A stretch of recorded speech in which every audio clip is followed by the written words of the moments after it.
minha comunicação tem início agora. O título é Maquiavel, Professor do Mal, notas sobre a interpretação de Léo Strauss.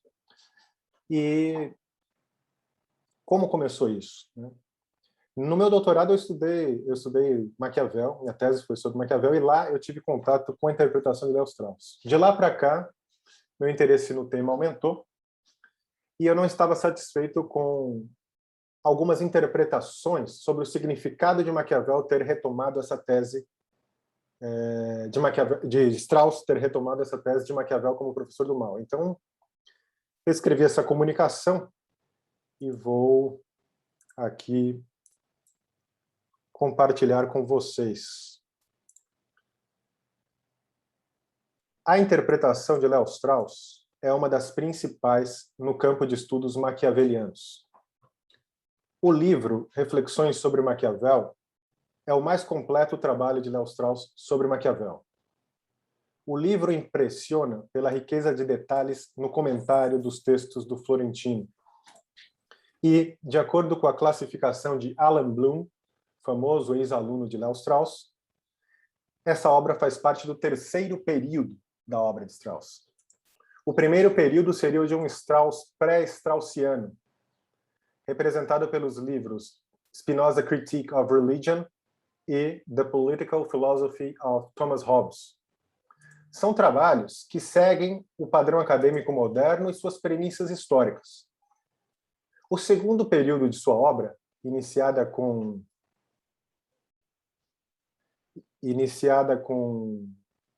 Perseguição e Arte de Escrever, é marcado pela redescoberta da escrita esotérica. E o terceiro período, o de Reflexões sobre Maquiavel, que eu vou comentar, seria caracterizado, segundo Bloom, pelo completo abandono da forma e do conteúdo dos estudos acadêmicos modernos. Fecha aspas. E Bloom continua: os livros desse período seriam os do autêntico e grande Strauss, e diante deles, os anteriores seriam apenas prolegômenos. A respeito do livro Reflexões sobre Maquiavel, Alan Bloom disse ainda, né, que seus segredos são guardados a 7 chaves. E a distância entre a aparência e a realidade desse livro é impressionante. Fecha aspas. Assim, Bloom sugere que devemos ler Reflexões sobre Maquiavel como um livro esotérico. Depois de Bloom, inúmeros comentadores também disseram que Léo Strauss escrevia esotericamente. Mansfield, Drury, Lampert, McAllister, Tanguay e diversos outros. Se Reflexões sobre Maquiavel é um livro esotérico, cito Strauss, abre aspas, ele contém, portanto, 2 ensinamentos. Um ensinamento popular de caráter edificante, colocado em primeiro plano, e o ensinamento filosófico referente ao tema mais importante, o qual só é indicado nas entrelinhas. Fecha aspas. É nosso objetivo, né, iniciar uma investigação sobre o que seria esotérico em Reflexões sobre Maquiavel. O que seria central nas entrelinhas da crítica de Strauss a Maquiavel. A interpretação de Strauss sobre Maquiavel estaria na mesma linha de um Gentile, quando publicou seu Anti-Maquiavel em 1576, inaugurando a velha e má fama de Maquiavel como maquiavélico? Será que é isso?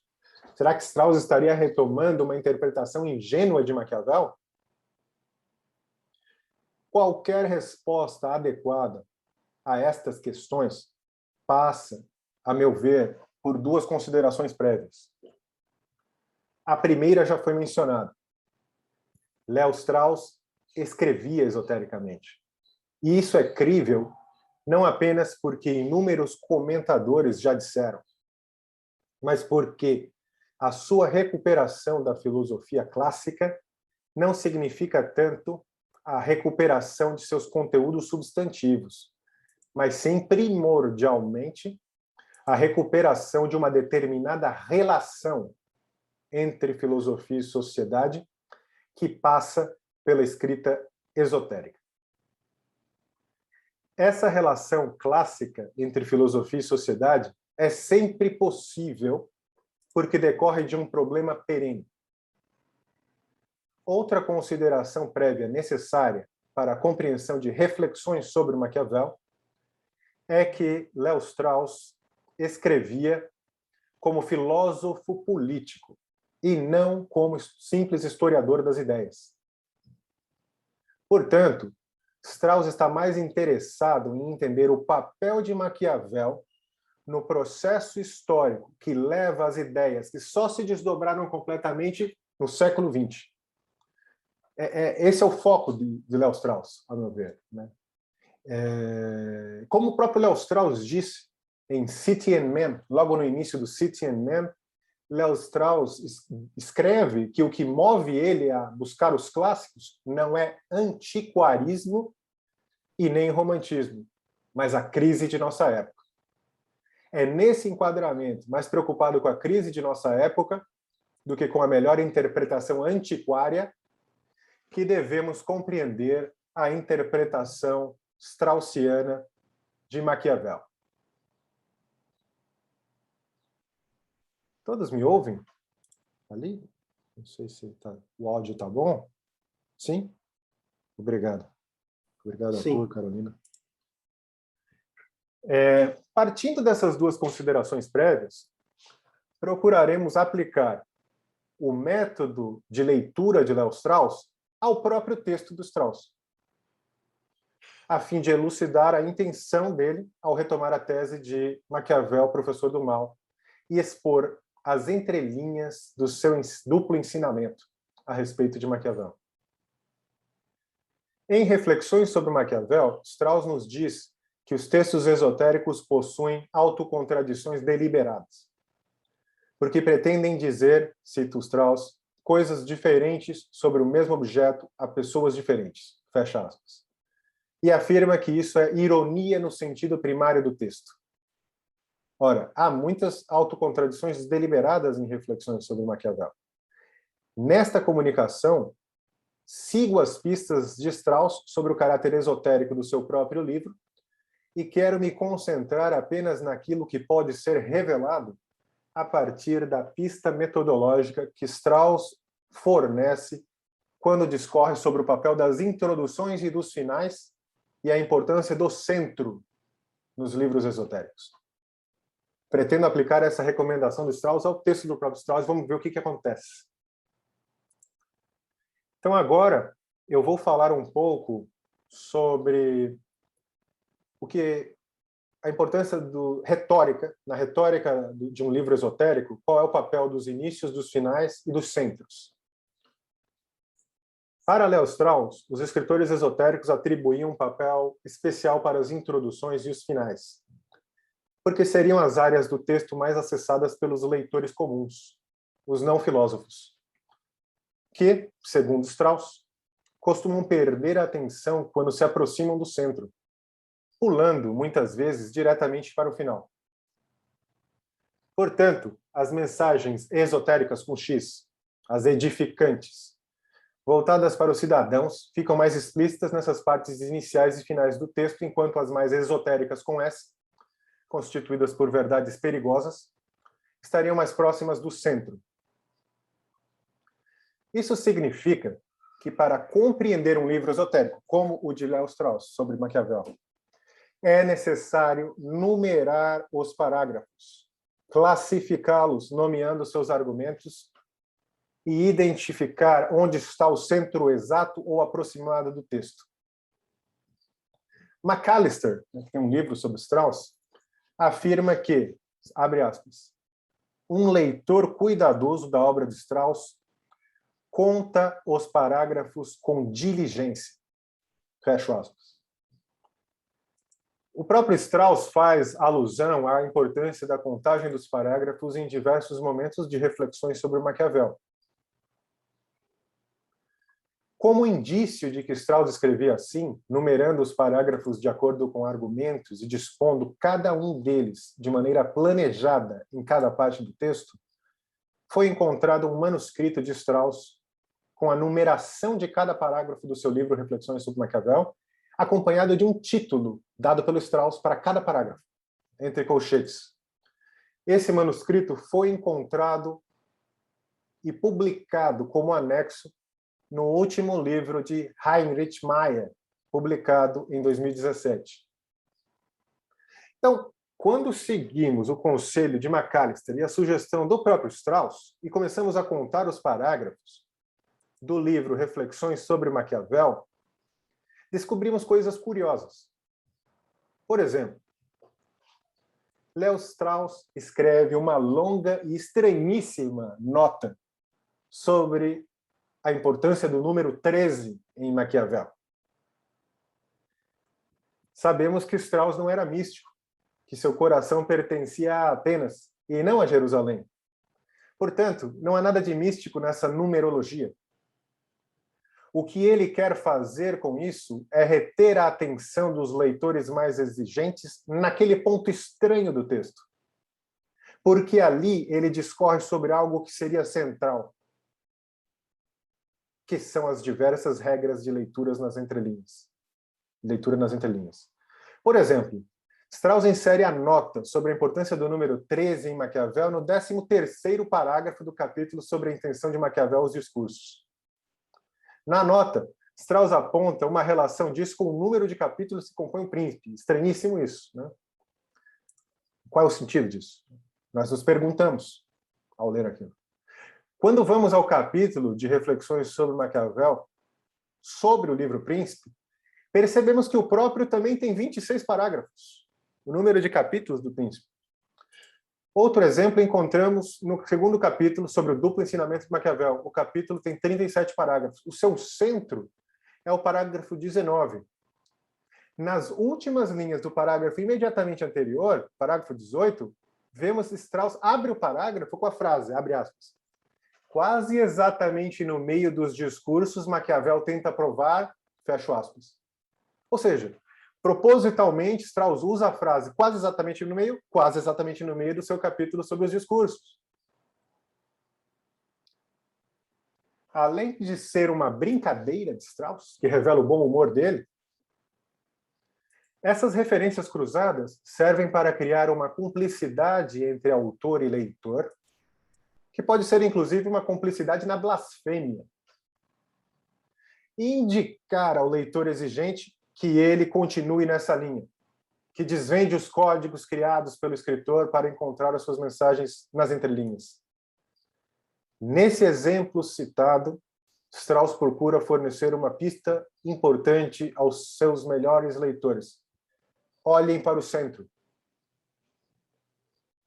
Vejamos então agora a estrutura do livro. Reflexões sobre Maquiavel. E vamos prestar atenção àquilo que está no centro. A estrutura explícita do livro tem 5 capítulos, sendo eles o capítulo 1, intitulado Introdução, com 12 parágrafos. O capítulo 2, sobre o duplo ensinamento de Maquiavel, com 36 parágrafos, tendo seu centro aproximado no 18. O capítulo 3, sobre a intenção de Maquiavel, o Príncipe, constituído por 26 parágrafos, tendo seu centro aproximado no 13. O capítulo 4, intitulado A Intenção de Maquiavel aos Discursos, com 59 parágrafos, com o centro exato no 31.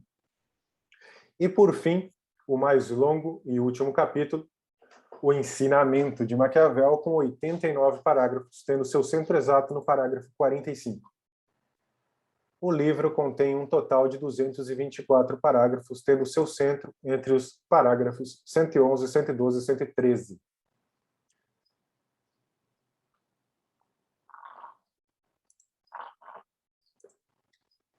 O centro do livro está no parágrafo 112.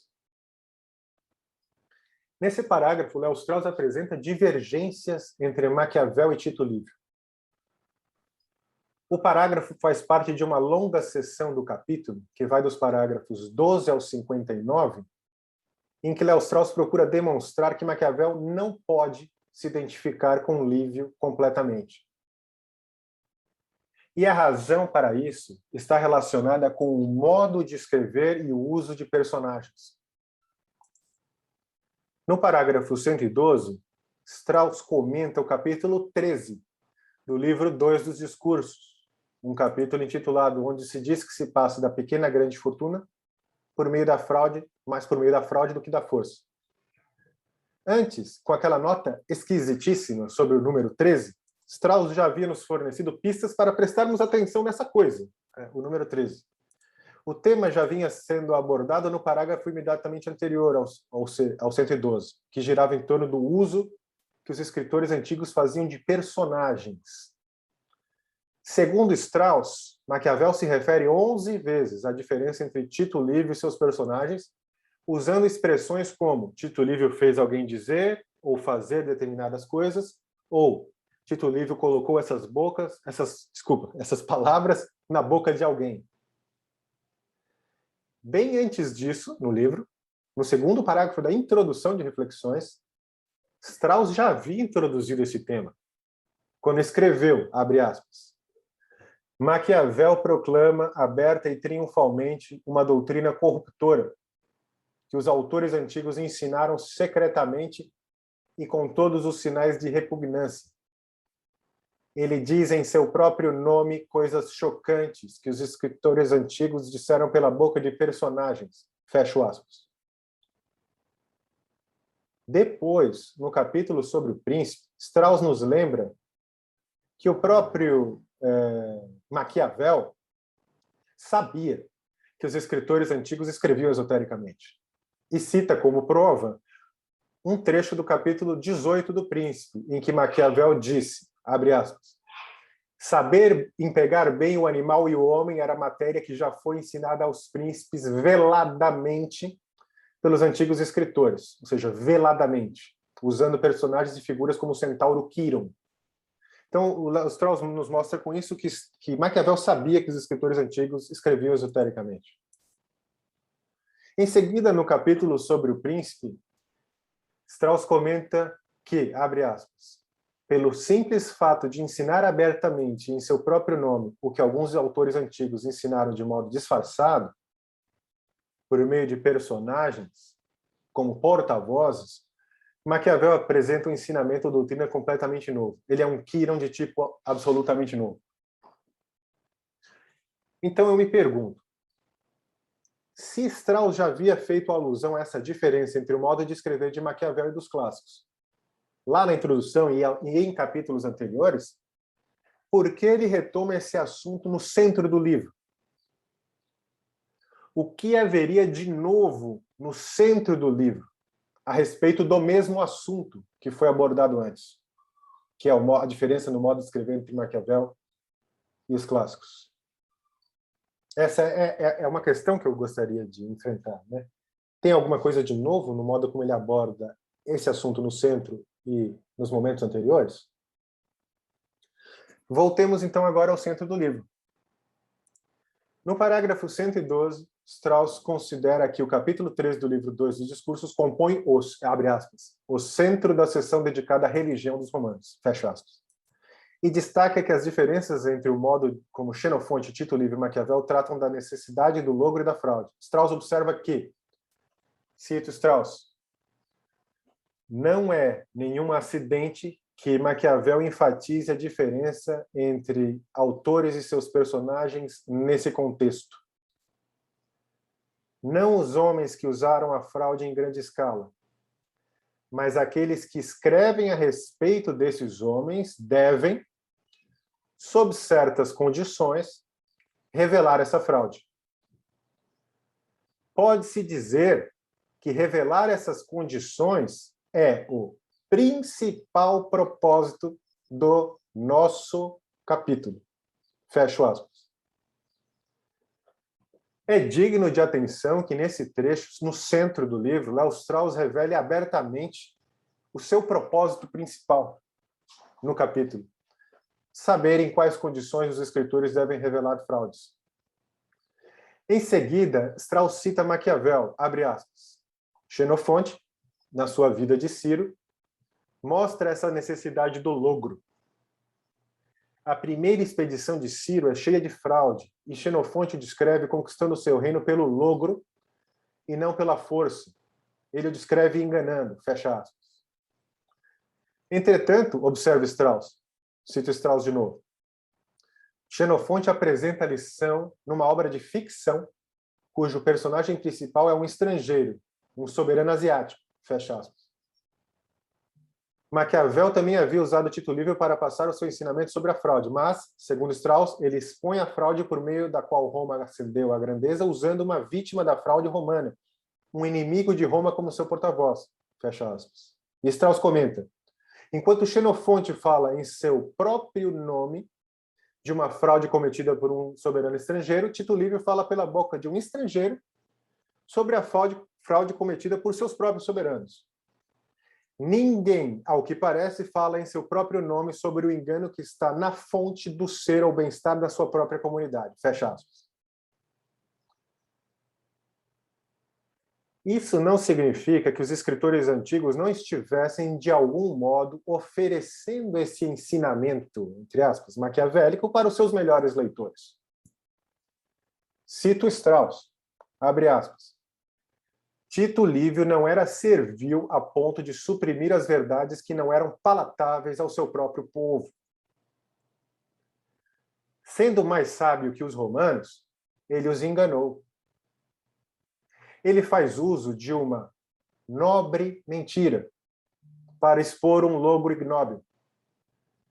Esse não é o único caso no qual ele revela uma dura verdade sobre os romanos pela boca de um inimigo de Roma. Fecha aspas.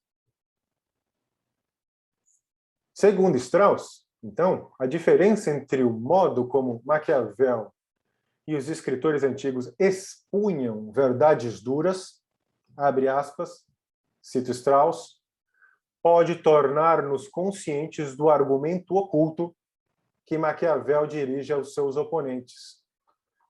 Os princípios dos seus oponentes os levam à hipocrisia, porque esses princípios estão em desacordo com a natureza das coisas. Fecho aspas. Ou seja, Strauss está nos dizendo que Maquiavel via os escritores antigos como hipócritas.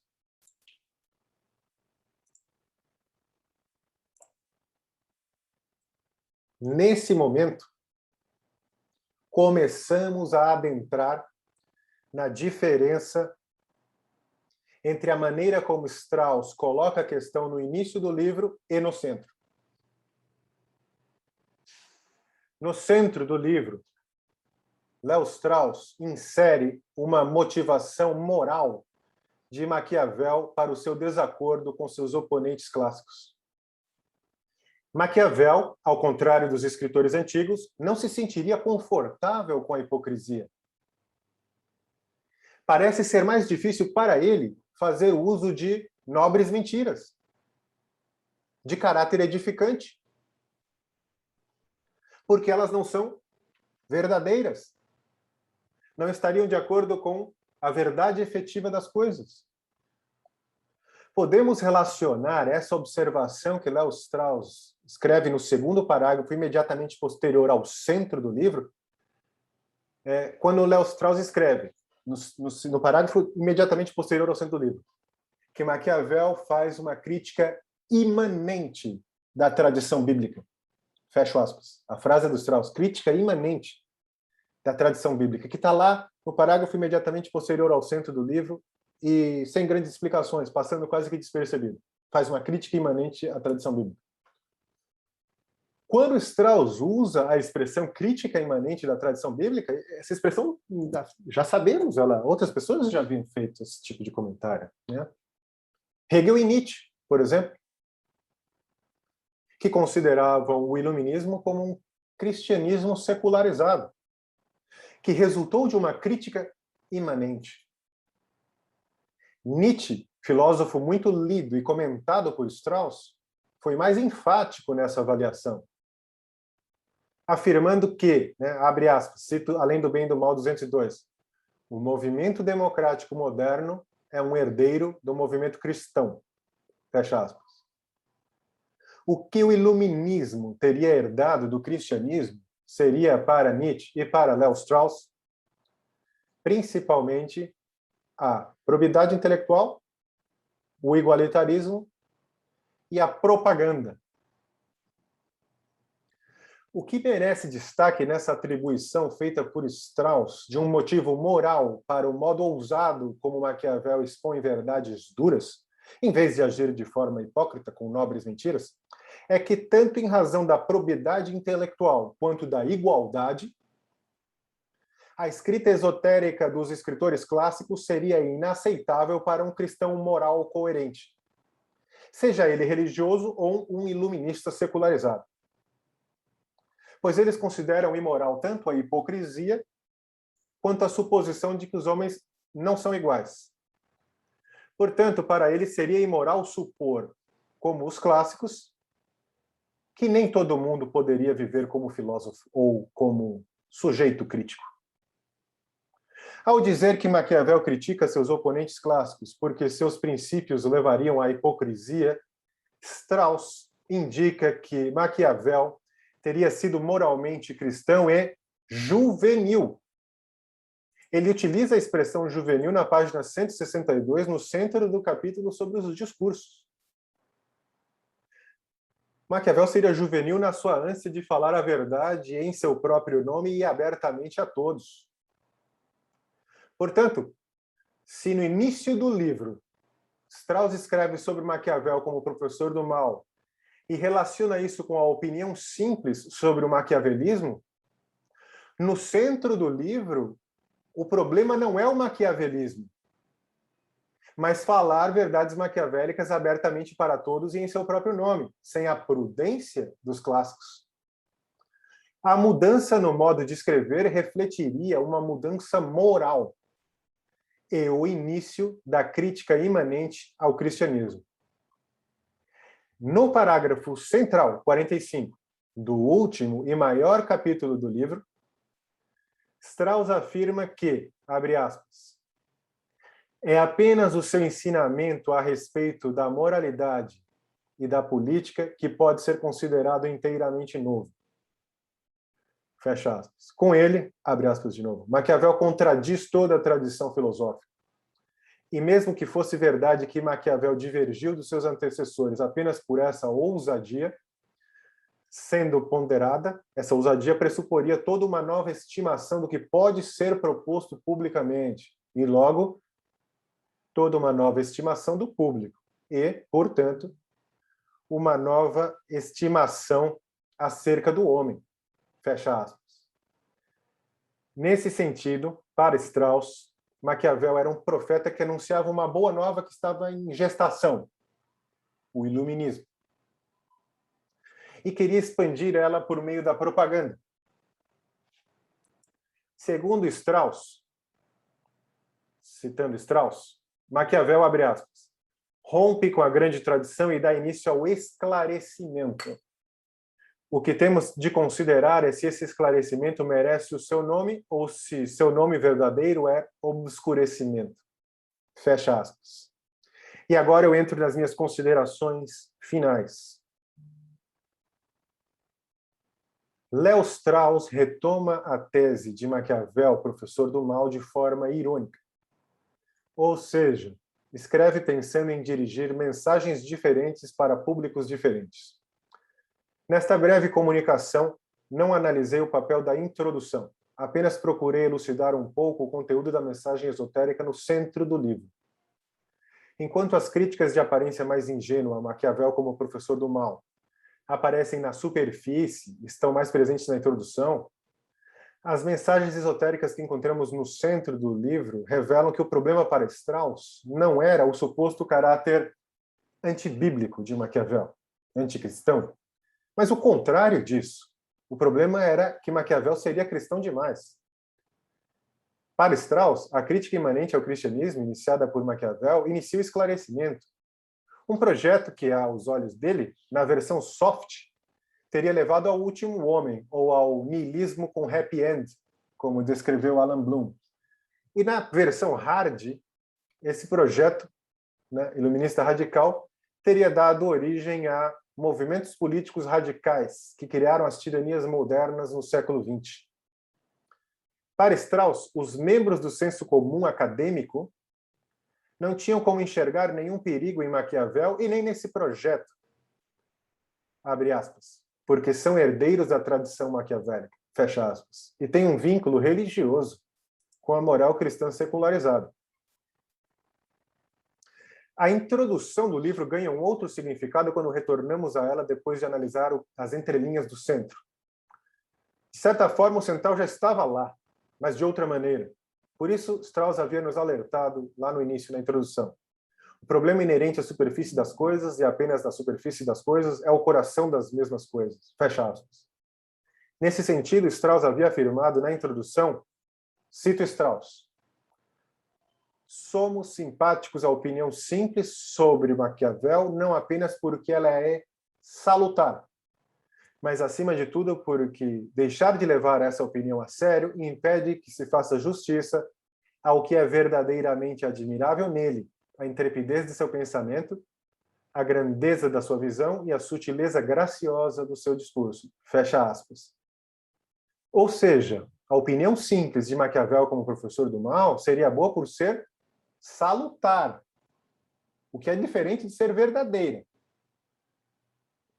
Além disso, ela respeita mais o caráter grandioso e revolucionário de Maquiavel, ao contrário da domesticação de Maquiavel feita pelo senso comum acadêmico ironizado por Strauss.